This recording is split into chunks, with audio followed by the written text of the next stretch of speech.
In this short Wix tutorial, I'm going to show you how you can pretty much change the column right width on Wix. So you can change the width on your Wix website. So what you're gonna have to do, let's say here on this strip, if I click on the strip right here, you can see here manage columns, right? And let's say I'm gonna add more columns here.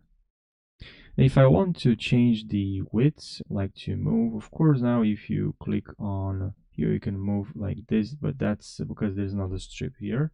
But for this one I already have here, you can move this up and down. When you see this icon, it's going those arrows that are pointing up and down, left and right, you can move around, right? But that's not what you're looking for, right? So to change actually the column width, you're gonna have to click on this icon right over here. Layout, we have layout in shape dividers. That's just gonna give you some shape, but if you click on layout here, this is what it's gonna show us. It's gonna show us this strip layout. We have column proportions.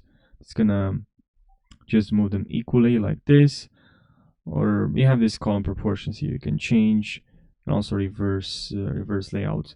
But what I like from here, if you can just click on on this icon right over here, you can just change the size. As you can see, it's changing from here. Now we also have padding, sorry, and column spacing. So I hope you found this short video helpful. Thanks for watching, and I'll see you in the next video. Take care.